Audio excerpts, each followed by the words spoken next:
hombres parecen felices y sonríen a veces cuando hablan y se dicen incluso palabras de amor y parecen, nada más que parecen, felices y hablan con el fin de ocultar esa amargura inevitable y cuántas veces no lo consiguen. Como no puedo yo ocultarla por más tiempo, esta desesperante, estéril, larga, ciega desolación por cualquier cosa que hacia donde no sé, lenta, me arrastra. Disculpen si comienzo con palabras tan directas y cortantes. No las he escrito yo, no son recientes y puede que ni siquiera sean pertinentes en este contexto o para este auditorio. En realidad, forman parte del primer libro de poemas de Ángel González, publicado en 1956 bajo el título Áspero Mundo. Más allá de nuestra distancia con estos versos,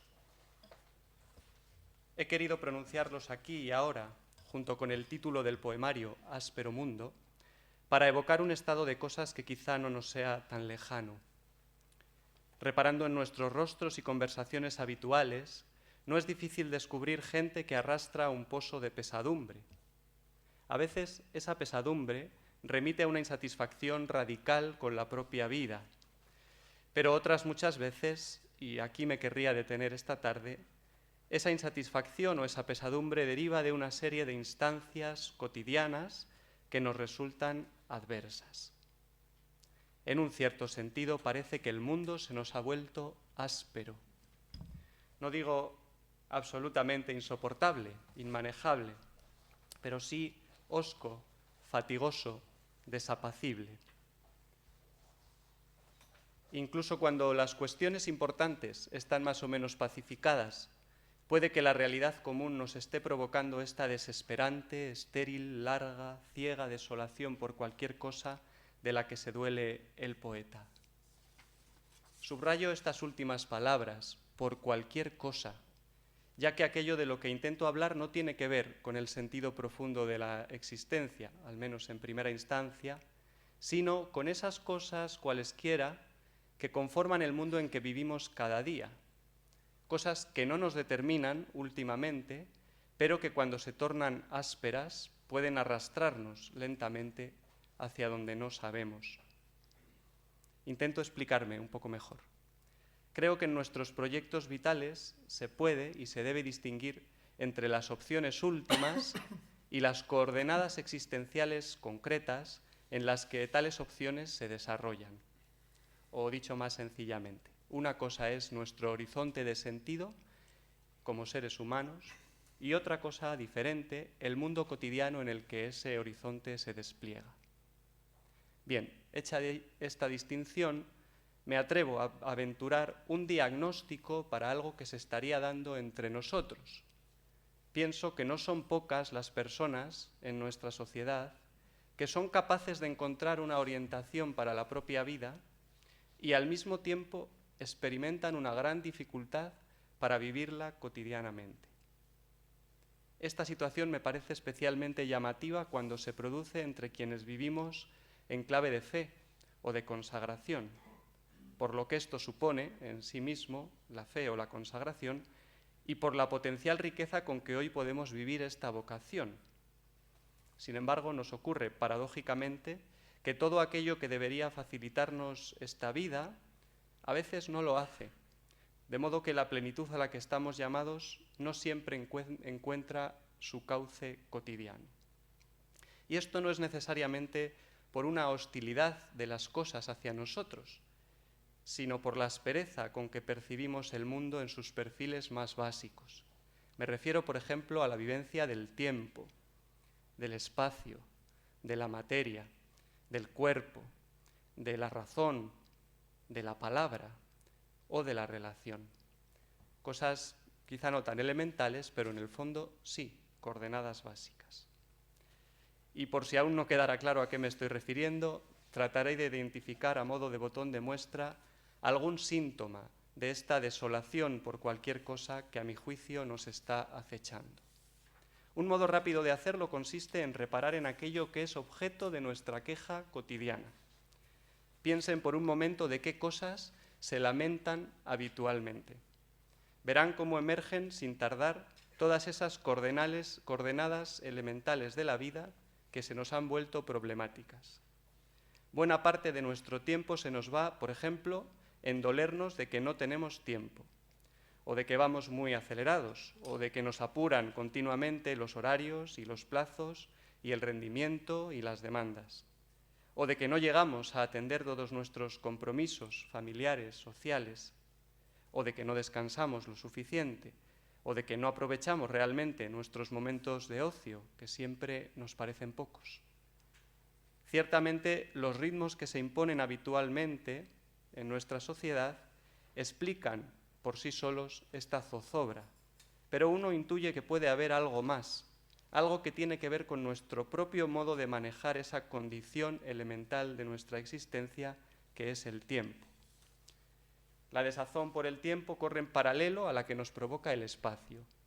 Nos lamentamos de la casa que tenemos o de la que no tenemos, de las grandes distancias que complican nuestras jornadas, de los entornos laborales cada vez más fríos y automatizados, de que falta verde y sobra tráfico en nuestras ciudades, o del destino soñado que nos moriremos sin conocer. Quizá más secretamente albergamos también una queja sostenida por nuestro cuerpo, porque no estamos cómodos con las hechuras que nos han tocado en suerte, porque nuestro aspecto es diana del juicio ajeno o propio, porque el organismo no nos responde, como quisiéramos, al menos, porque el cuerpo nos duele, porque acusa cambios inesperados, porque es vulnerable a la enfermedad y al envejecimiento. Experimentamos también un enorme apego a la materia, que nos atrae tanto como nos frustra. Nos quejamos de nuestra dependencia de lo material, porque no termina de colmar nuestras expectativas, y al mismo tiempo vivimos volcados hacia lo material.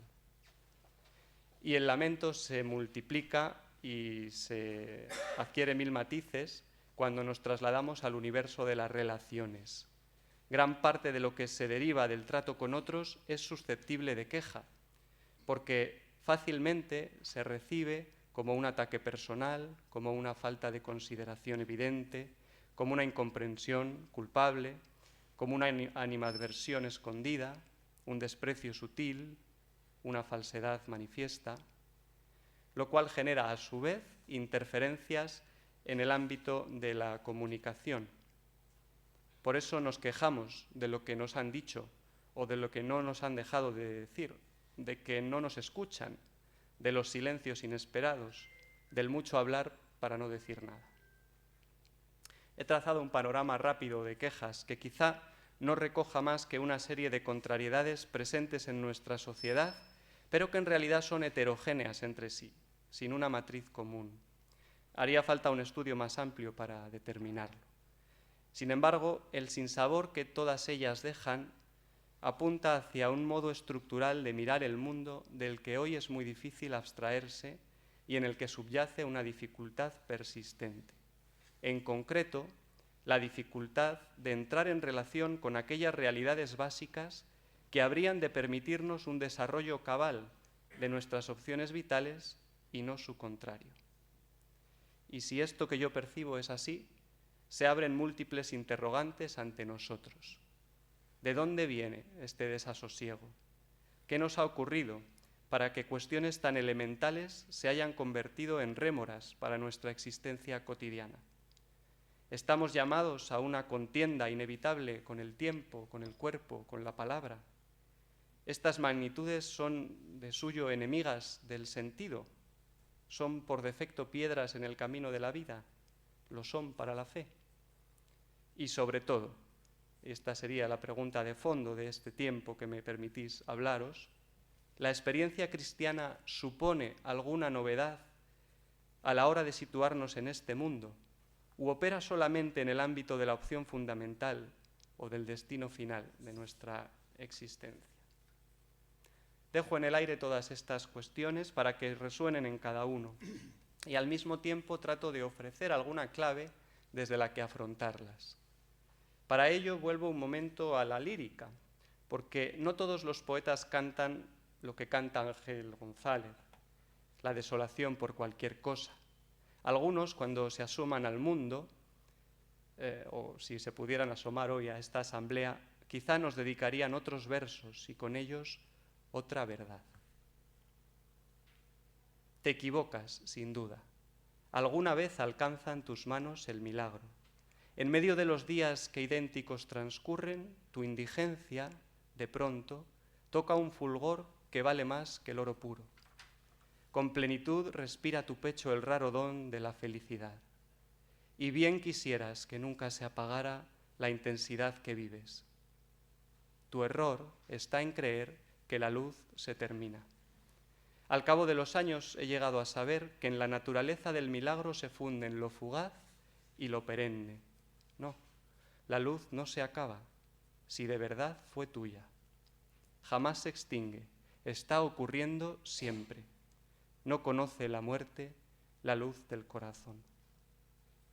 Une entre sí la luz todas las cosas con un hilo de oro, y a mí mismo me incluye, me toma alegremente cada día y me hilvana con ellas. Lo puede ver cualquiera que se quede de vez en cuando a solas y con sosiego mire. No es el aire, es la luz la que nos suma a todos con el todo. Formo parte del mundo y estoy vivo. Soy uno más, por suerte, en la gran cofradía de la luz. Tomo y compongo aquí a mi antojo fragmentos de dos poemas de Eloy Sánchez Rosillo. Como tantos otros suyos, tienen aire de revelación, muestran cómo el encuentro con el sentido profundo de la existencia puede rimar con la vivencia de la cotidianidad. La luz evoca en los primeros versos que he leído una experiencia honda, radical, que afecta al ser humano en su conciencia, en sus opciones definitivas.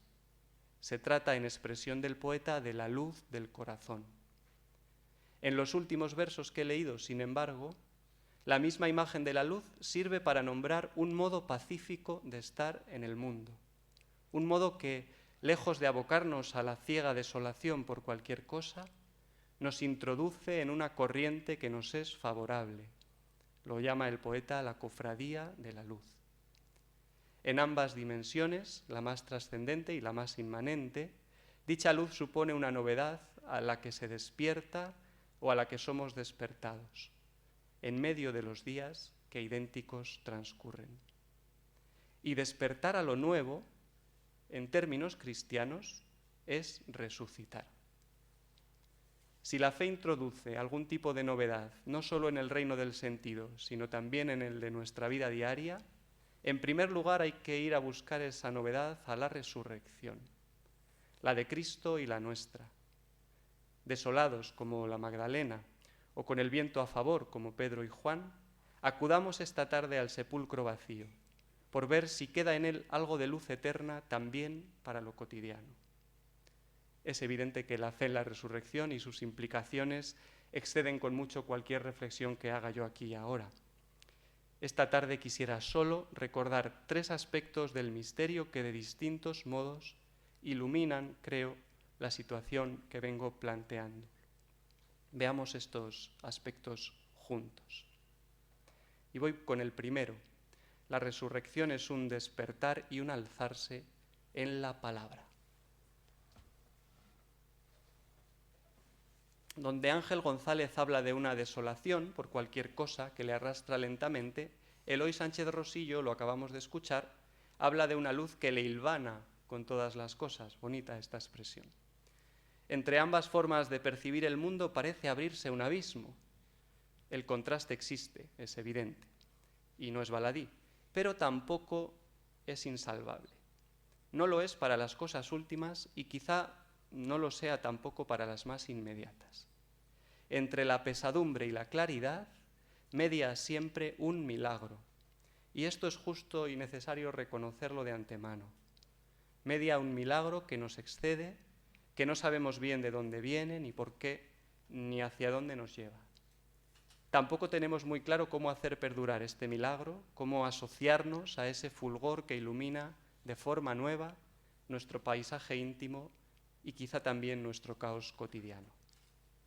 Yo les invito a hacer memoria de ese milagro que al menos una vez, espero, habrán experimentado a lo largo de su vida. En otro de sus poemas, Sánchez Rosillo lo describe así: resulta imprevisible, nunca sabes cuándo ni cómo ocurrirá. Transcurre tu vida igual que ayer, común y cotidiana. Un día más, te dices.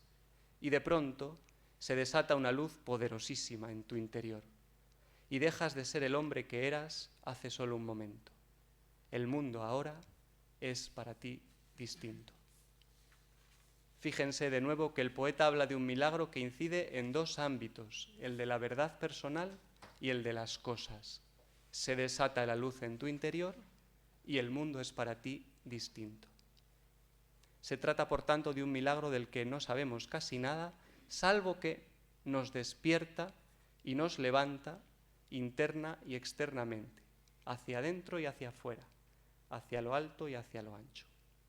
Nos despierta el corazón y nos levanta en medio del mundo. Curiosamente, este es el núcleo de la resurrección, tal y como se verbaliza en la Escritura. Quizá algunos de ustedes estén pensando a estas alturas, y me pueden objetar, que la poesía lo aguanta todo, como si el lenguaje disfrazara la verdad de uno mismo, o como si idealizara una realidad que en rigor no refleja nuestra vida concreta. Humildemente, yo me rebelo contra esta sospecha y reivindico aquí que rehabilitemos la palabra, que no desistamos de decir la luz, aunque es de noche. Estoy convencido de que no hay manera de salir de esa desazón por cualquier cosa sin ayuda de la palabra. Y esto no es un desahogo de alguien que ama la belleza del lenguaje. Es un imperativo teológico, una exigencia de fe. En el centro de nuestro credo, en el corazón del querigma, vive una persona en una palabra. No sé si terminamos de caer en la cuenta de lo que esto indica sobre el misterio en el que creemos y sobre la estructura interna de nuestra fe. Pero de la resurrección, casi antes que un acontecimiento, tenemos una palabra. Normalmente las cosas ocurren y después se cuentan.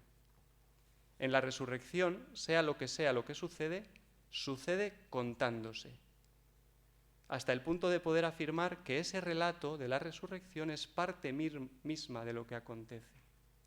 Y me explico un poco más. Volvamos a los textos que narran la experiencia de los testigos directos de la resurrección y tratemos de leerlos despacio. Os invito a hacerlo cuando volváis a casa. Caeremos entonces en la cuenta de que en esos textos no se describe una acción, sino que nos asalta una palabra. Cuando las mujeres llegan al sepulcro, el primer día de la semana, en rigor, allí no pasa nada. Solo se anuncia una presencia nueva por medio de la palabra. Buscáis a Jesús el Nazareno, el crucificado. Ha resucitado, dice el ángel. Y acto seguido pide que el eco de esa palabra se expanda. Id a decir a sus discípulos y a Pedro, Él va por delante, allí lo veréis. Y de la mañana pascual en adelante, repasen ustedes los 40 días de presencia del resucitado.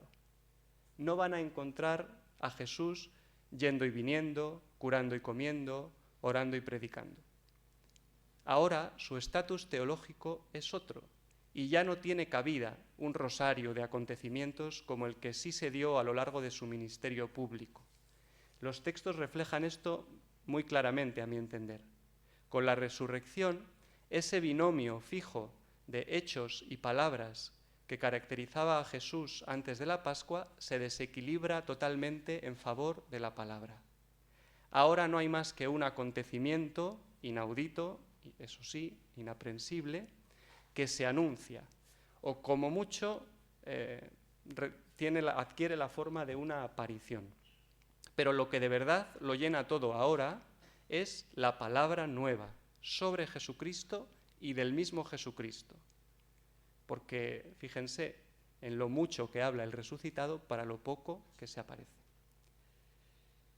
El teólogo belga Adolphe Guéchet ha explorado este particular que estoy aquí exponiendo con suma agudeza, indicando que la resurrección es, antes que nada, un evento de palabra, y que lo que el Nuevo Testamento transmite es una fiesta de la resurrección en el lenguaje. Bonitas expresiones también. Lo cual no quiere decir que no haya ocurrido nada, Al contrario, lo que se ha producido es nada menos que el paso del Hijo encarnado de este mundo al Padre. Y eso que ha acontecido es de tal magnitud y de tal naturaleza que al darlo a conocer resulta imprescindible subrayar, por encima de cualquier otra cosa, la verdad teológica que contiene, y no el hecho mismo. Una verdad inédita que necesita comunicarse a través de un lenguaje abierto, del vuelo de una metáfora, de un vocabulario a estrenar. En este sentido, el Nuevo Testamento ensaya diversas expresiones para referir lo que hoy nosotros llamamos resurrección. La gloria, la exaltación, el señorío, etc. Con el tiempo, la tradición acabó privilegiando dos palabras para decir resurrección: anástasis y egeiro. Según estas palabras, resucitar es tanto como escuchar y proclamar que Jesús ha despertado o ha sido despertado de la muerte, y que Jesús se ha levantado o ha sido levantado para la vida.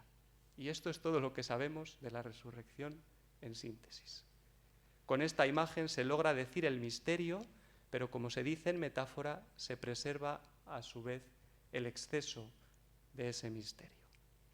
En todo caso, y este es el punto que quisiera destacar, decir la resurrección, nombrarla, es ya empezar a resucitar, porque lo hemos visto, el Señor despierta y se alza primero en la palabra. La primera novedad que la resurrección trae a nuestro presente radica, por tanto, en esto, en la palabra en la que somos despertados de la muerte y alzados para la vida. Y de hecho, no hay modo de afrontar la realidad en una clave distinta de la desolación si no se cuida la palabra. La palabra escuchada, que nos anuncia sin cesar la vida nueva del resucitado, y también la palabra pronunciada, por la que nosotros prolongamos la vida del resucitado en nosotros y en el mundo. Como decía Rilke, otro poeta, tan solo el canto sobre la tierra consagra y glorifica. Pienso sinceramente que no hay novedad o gloria posible donde no hay una ascesis de la palabra por la que aprendemos a nombrar la realidad en su verdad, la verdad más dolorosa y también la verdad más alta. En todo caso, una verdad en la que nosotros no somos protagonistas. Que Cristo haya resucitado y que lo haya hecho en la palabra no implica, esto lo quiero dejar también claro, que tengamos que acallar la queja acríticamente o que tengamos que cantar ingenuamente la belleza de las cosas cuando la ruina las está devorando. Ni siquiera Cristo se pronuncia así sobre el mundo. En él, como en nosotros, caben todos los registros: la dureza y la desazón, la gracia y la esperanza. Con tal, eso sí, de que la palabra despierte al mundo y lo eleve hacia el Padre. Esta es la cifra, la clave. No se trata, pues, de ponernos en guardia lingüística, digamos así, sino de recuperar la palabra verdadera.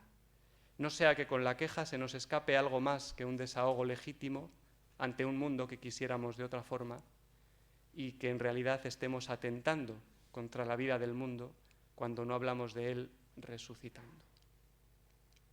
Un segundo aspecto de la resurrección que puede iluminar nuestra vida cotidiana hoy.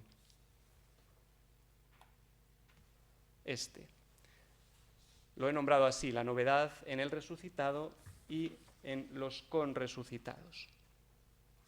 De lo que acabo de decir, todo lo anterior, se puede concluir que nuestro modo de ver y de nombrar la realidad contribuye a la desolación o al milagro, una de dos, en la medida en que acogemos o no la novedad radical de la resurrección que acontece en la palabra. Entonces podemos hacer una nueva pregunta. ¿El malestar que experimentamos ante las condiciones básicas de la existencia depende solo de nuestra forma de percibirlas o de nombrarlas, de describirlas? Basta cambiar nuestra mirada errada o nuestra palabra obtusa para que el mundo cambie. A mi juicio, responder afirmativamente a estas preguntas sería cándido e injusto. Y desde luego la realidad, que es tozuda de suyo, nos desmentiría enseguida. De hecho, creo que de esto también podemos tener experiencia común, incluso cuando nosotros conseguimos adoptar una mirada benévola y un lenguaje apreciativo, se habla así ahora, el lenguaje apreciativo, en clave de resurrección, la desazón muchas veces continúa, porque sigue habiendo sombras en nosotros y en las cosas. ¿Qué sucede entonces? ¿Es la resurrección un misterio vacío, un brindis al sol que no cambia nada? ¿Dónde queda la novedad de la Pascua y su capacidad para incidir en nosotros con la sola palabra? En este punto segundo viene en nuestra ayuda un aspecto clave del misterio de la resurrección, según el cual la novedad de la vida resucitada, porque hay novedad, que duda cabe, no es igual para Cristo que para nosotros. Entender esta distancia es capital, a mi juicio, para poder vivir este misterio, un misterio que viene en toda su plenitud, pero trae consigo también una reserva, eso que la teología del siglo XX ha llamado, con una palabra extraña, la reserva escatológica. No quiero decir con esto que a la resurrección le falte algo, que sea un misterio como por desarrollar, o que haya irrumpido ya en la historia, pero todavía no del todo. Le sonará esta expresión, ¿no? Ha irrumpido ya, pero todavía no. Este tipo de expresiones dialécticas, la del germen y el cumplimiento, o la del ya sí, pero todavía no, han hecho fortuna en nuestro modo de pensar la resurrección. Y creo que, más allá de la teología, también ha llegado de alguna manera a la existencia cristiana. Tanto que tengo la impresión de que a veces nos han hecho perder el foco estas expresiones.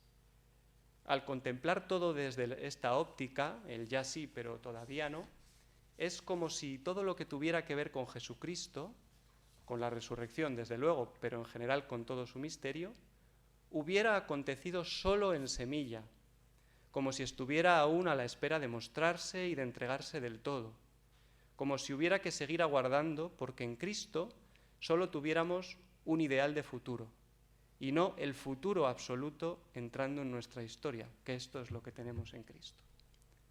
Todo ya sí, pero todavía no. No me atrevo a calibrar aquí, no tengo competencia para ello, si este es el sentido original de la famosa frase de Cullmann, que fue el que la pronunció, la escribió, la consagró. Pero lo que sí creo es que la frase se ha recibido así y se ha transmitido de muchas maneras hasta llegar a crear en nosotros la sensación de provisionalidad con respecto a la salvación, esa salvación que se anuncia en la resurrección del Hijo.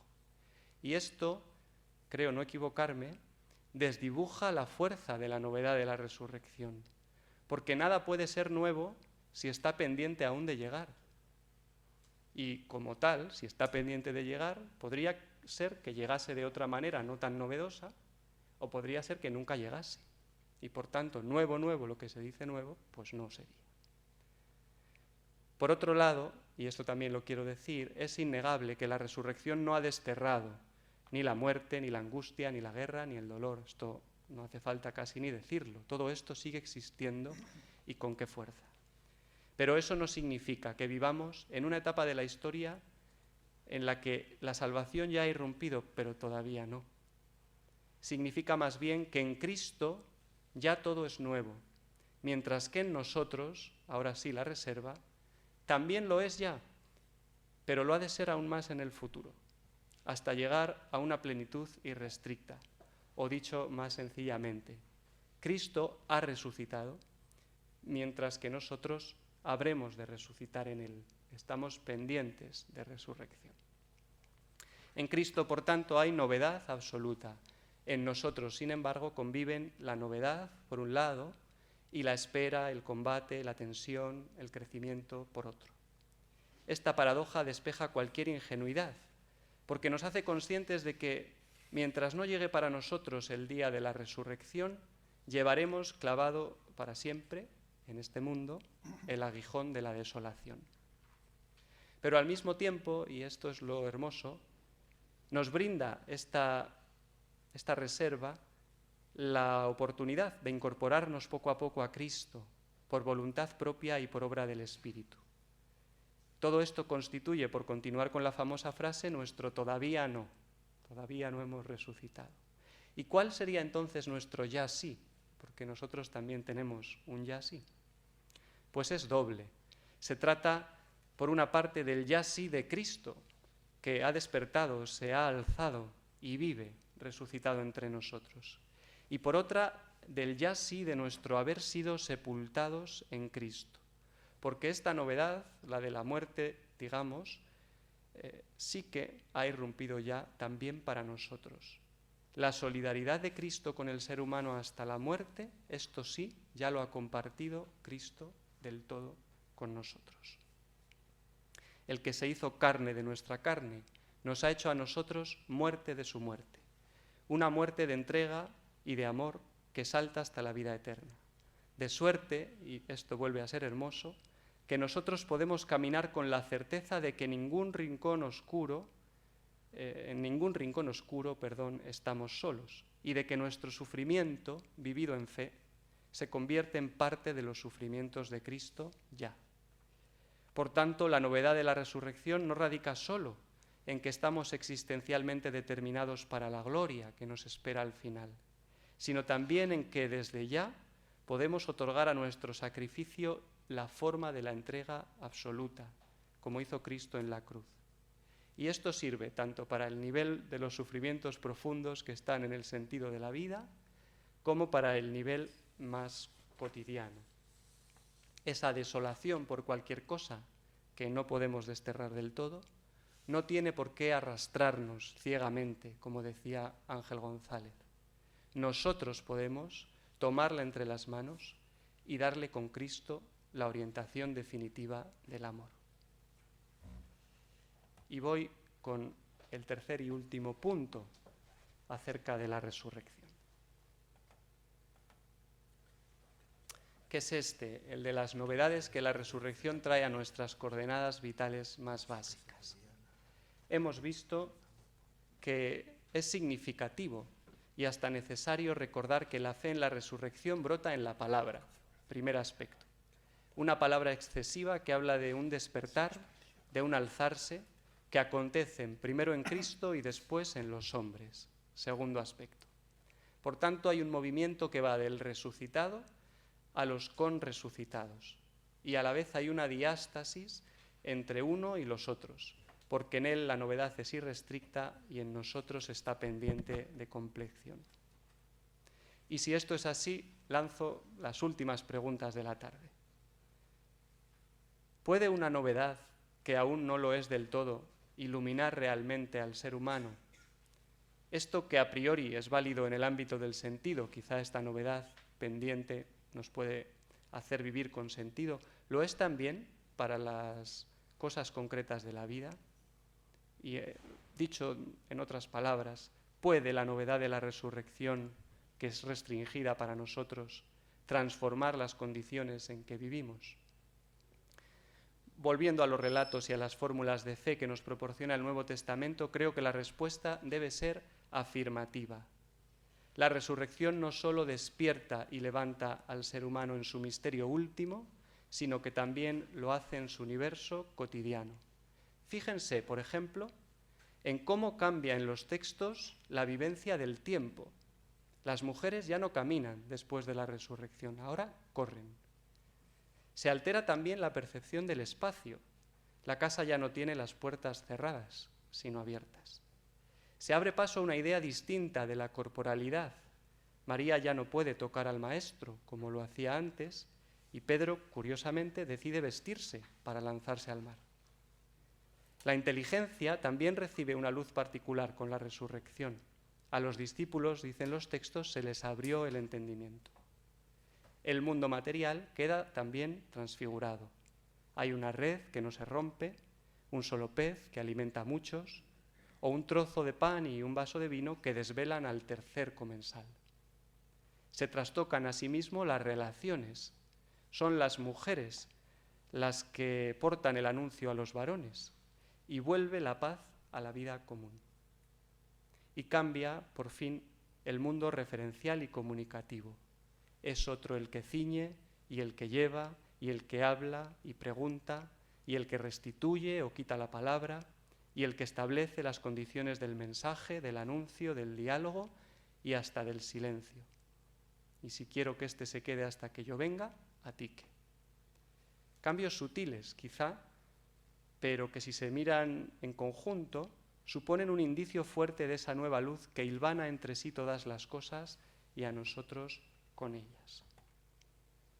Entrando más adentro en la Escritura, creo que, aparte de los relatos de la resurrección, el Evangelio de Juan nos ofrece una enseñanza firme también para las preguntas que he lanzado hace un momento. Aparentemente estamos en el Evangelio de Juan ante el Evangelio más existencial y teológico de los cuatro. Y por contraste, podría considerarse que es el Evangelio menos preocupado de las condiciones concretas en que Jesús y los suyos despliegan su vida. Yo no niego esta caracterización, los exegetas saben y lo que dicen será así, pero me permito proponer una línea de lectura que rescata precisamente eso otro para lo que Juan parecería menos sensible. En el Jesús joánico, ciertamente, se hacen presentes el peso y el poder y el resplandor y la salvación de Dios, palabras grandes, porque en él hemos contemplado su gloria, gloria del Hijo único del Padre, lleno de gracia y de verdad. Esto se percibe sin velos en la cruz, que es ya para Juan el trono de la gloria, la puerta de la resurrección. Pero a mi entender, no solo en la cruz. Mucho antes de que llegue su hora, el evangelista insiste en transmitir que la nueva luz del resucitado se refracta ya a lo largo de toda su existencia. Y esa refracción de la luz toca y transfigura la realidad porque Él hace nuevas todas las cosas. Así podrían interpretarse, creo, los capítulos 1 a 12 del cuarto Evangelio, el llamado libro de los signos, en contraposición al libro de la gloria. Los signos de Jesús en el Evangelio de Juan son 7 milagros más milagrosos que ninguno de los testimoniados en los otros 3 evangelios. Están narrados exageradamente, subrayando la desolación del mundo y del hombre, para que se vea claramente la novedad que nos asalta en Cristo una vez que Él resucita. Fíjense, Lázaro llevaba muerto 4 días. El ciego lo era rematadamente, de nacimiento.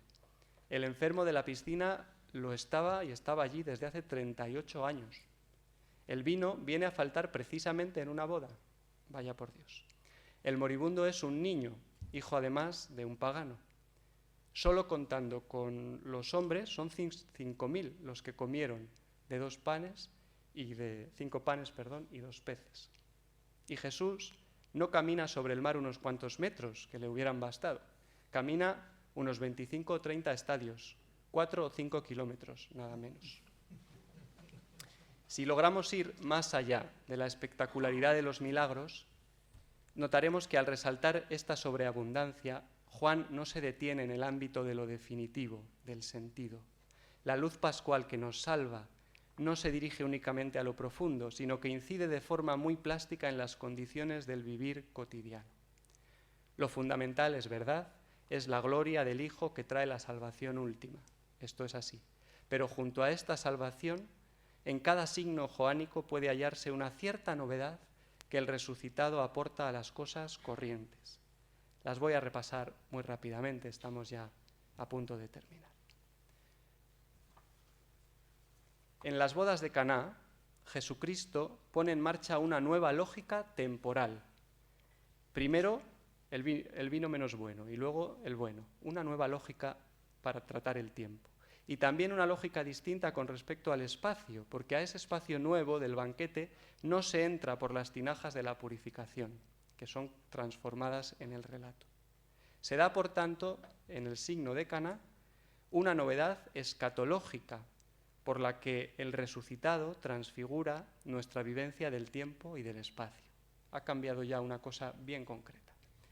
En la curación del hijo del funcionario real, segundo signo, Jesucristo rompe los esquemas sociales de la fe, bajando simbólicamente a Cafarnaún y abriéndose al mundo pagano. Se da así una novedad comunional, por la que el resucitado transforma nuestro rol social. Tercer signo. En la curación del paralítico de Betsaida, Jesucristo otorga un nuevo sentido al cuerpo en este caso del enfermo, que es reconocido y asumido en su parálisis y restituido a un movimiento, a un levantarse y un andar resucitado. Se da así una novedad encarnatoria en este signo, por la que el resucitado transfigura nuestra realidad corporal. En el cuarto signo, el de la multiplicación de los panes y los peces, Jesucristo imprime una fuerza sacramental en el mundo material, que culminará después en el pan y el vino de la cena. Se da así una novedad sacramental, por la que el resucitado transfigura nuestra dimensión material. En el quinto de los signos, el caminar de Jesús sobre el mar de Galilea, Jesucristo infunde el orden definitivo en el caos, a través de una palabra que salva en medio de la noche y de la tormenta. Se da, por tanto, aquí una novedad efusiva, la he llamado, por la cual el resucitado transfigura nuestra necesidad comunicativa. En la curación del ciego de Siloé, Jesucristo inaugura una nueva forma de interpretar el mundo, bajo el signo de la fe, que propicia además un andar en vida nueva. Si vemos todo lo que dice después de recuperar la vista del ciego, vemos una nueva inteligencia. Se da, por tanto, una novedad teologal, por la que el resucitado transfigura nuestra inteligencia espiritual. Y por fin, en el signo más importante, el último, el de la resurrección de Lázaro, Jesucristo reordena las relaciones y los afectos de esa familia de amistad que él mismo tenía con Marta, María y Lázaro. Se da, por tanto, una novedad matricial por la que el resucitado transfigura nuestra estructura afectiva y emocional. Creo que sería interesante poder detenerse versículo por versículo en cada uno de estos signos, pero la tarde se va haciendo larga y hay que ir terminando. Sí quisiera, no obstante, concluir con algunas constataciones a modo de conclusión final, constataciones teológicas que se derivan de esta lectura del Evangelio de Juan, según la cual la novedad del resucitado alcanza nuestro presente verdaderamente, poniendo un contrapunto glorioso al inevitable desasosiego por el mundo. Enuncio 4 de estas constataciones, las explico brevemente y terminamos. A la luz de la resurrección constatamos, en primer lugar, que las coordenadas concretas en que se desenvuelve nuestra vida, por más oscuras que nos resulten, en realidad corren a nuestro favor. Es verdad que vivir en clave cristiana, vosotros lo estudiaréis, los alumnos, cuando se vive en clave de consagración, desde luego, implica un agere contra mundum, en latín, un combate que se libra con respecto al mundo que nos rodea, que es siempre una realidad segunda con respecto a Dios. Sin embargo, sin negar este punto, creo que una de las novedades de la resurrección es cómo el resucitado termina de asumir el mundo al que vino, hasta transfigurarlo a nuestro favor, quizá también. Después de la resurrección, ni el espacio, ni la materia, ni las relaciones son primariamente obstáculos en medio del camino, sino que se alían con nosotros para dar luz a lo nuevo. Fíjense, por ejemplo, en cómo perciben el tiempo los testigos de la resurrección. No corre la Magdalena contra la muerte, corre hacia la vida. Tampoco los novios de Caná se precipitan hacia el tiempo de la escasez. Ellos corren hacia el tiempo de la abundancia, el vino mejor. Y desde luego no es un cuerpo de tristeza el cuerpo del paralítico que vuelve a caminar. Así que las cosas, en realidad, juegan a nuestro favor. Segunda constatación.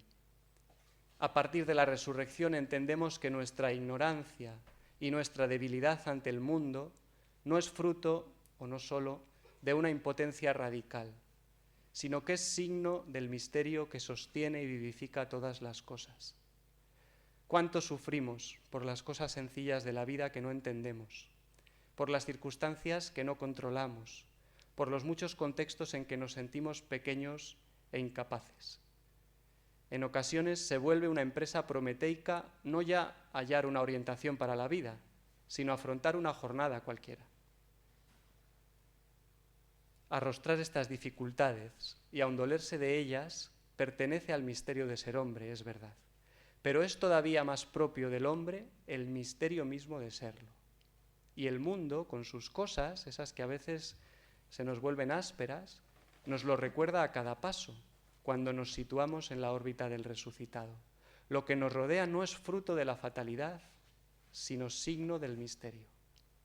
Observen, por ejemplo, cómo las heridas del crucificado dejaron de ser para Tomás el lugar de la duda y del fracaso, para convertirse con la resurrección en la ocasión propicia para confesar al Dios Altísimo. Esta nueva inteligencia de las cosas está también presente en la forma como el ciego de nacimiento contempla y describe lo que le ha ocurrido, y se eleva ya a su máxima potencia en el episodio de la resurrección de Lázaro, donde un contexto familiar envuelto en la sombra de la muerte se torna en un signo del misterio definitivo para todos los que están allí. Tercera constatación, muy unida a esta segunda. El misterio de la resurrección nos permite descubrir, en tercer lugar, que la dinámica del deseo, desde la que habitualmente interactuamos en y con el mundo, está llamada a profundizarse hacia la dinámica del sacramento. Creo que somos una sociedad con muchos deseos y pocos sacramentos. Los seres humanos nos caracterizamos, es cierto, por una estructura antropológica deseante, en virtud de la cual vivimos de anhelos, de promesas para las que esperamos un cumplimiento dichoso. Y así nos proyectamos continuamente también en lo que se refiere a las condiciones básicas de nuestra vida cotidiana. La vida resucitada aporta una novedad a dicha estructura, no la anula, pero la enriquece en clave sacramental. Ahora no importan solo el deseo o su compleción, tampoco el yo que desea y busca encontrar, aunque sí que importa. Todo ello se mantiene, pero se ve trastocado por la presencia real y visible de aquel que es eterno e invisible.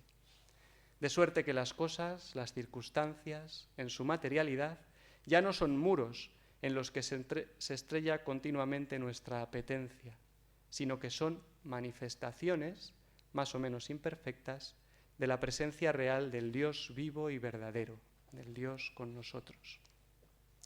¿Cómo interpretar, si no, la cena de Emaús o la multiplicación de los panes y los peces, donde el universo material alcanza el máximo de sus posibilidades al hacer realmente presente al eterno Señor de todas las cosas? ¿No es un milagro que el mismo agua que hizo tambalear la barca de los discípulos haga presente y accesible para nosotros en el bautismo al viviente que calma todas las tormentas? La materia se transfigura absolutamente. Y cuarto y final, por último, y en síntesis, al mirarnos en la resurrección sabemos, aunque no siempre lo vivamos, que somos libres frente a las esclavitudes de las realidades presentes. Y lo somos precisamente cuanto más en serio nos tomamos esas realidades, que en Cristo están llamadas a plenitud, como lo estamos también nosotros. El resucitado traspasa la historia, pero no la desprecia, no se deshace de ella. El mundo pasará, pero nada de lo que hay en él, y es grato a los ojos de Dios, se perderá. Al final de los tiempos, cuando se haya cumplido en nosotros la resurrección que ya ha acontecido en Cristo, Él devolverá el reino al Padre y Dios lo será todo en todos. Cuando nosotros atisbamos y nos comprometemos con la densidad última del mundo, que ha de ser purificado y transfigurado por el resucitado ciertamente, crece nuestra libertad interna respecto a todo. ¿Por qué? Porque asumimos entonces que nosotros no somos ni rehenes ni salvadores de la realidad. Solo somos, en el mejor de los casos, cooperación del resucitado que viene para todo y para todos. Frente a las férreas estructuras sociales y culturales de su tiempo, por ejemplo, los discípulos salieron al mundo a predicar la resurrección de Cristo. ¿Lo suyo fue temeridad? ¿Fue heroísmo? Yo creo que no, aunque a veces lo miramos así. Por grande que nos parezca la gesta, fue una sencilla libertad la que los lanzó a situarse y relacionarse de otro modo en el mundo. La misma libertad que conjugó el funcionario real con respecto a Cristo y Cristo con respecto al funcionario real. La misma que nosotros podemos experimentar en el tiempo y forma en que nos ha tocado vivir. Estamos, pues, condenados a soportar unas condiciones adversas que nos arrastran a la desolación. ¿Es esta desazón por las cosas de verdad insalvable? ¿O puede la vida resucitada imprimir su novedad en dichas coordenadas, transformándolas en lugares propicios para el sentido último y para la esperanza cotidiana? La pregunta puede seguir en el aire, no es tan sencillo contestarla y menos aún vivir padeciéndola. Pero si acaso sientes que vuelve a tocarte una insólita luz, un desusado fulgor inconfundible, que diría el poeta, ten el coraje, cuando llegue el momento, de abandonar las cosas con que siempre te engañó la costumbre y sube pronto a ese carro de fuego. Muchas gracias.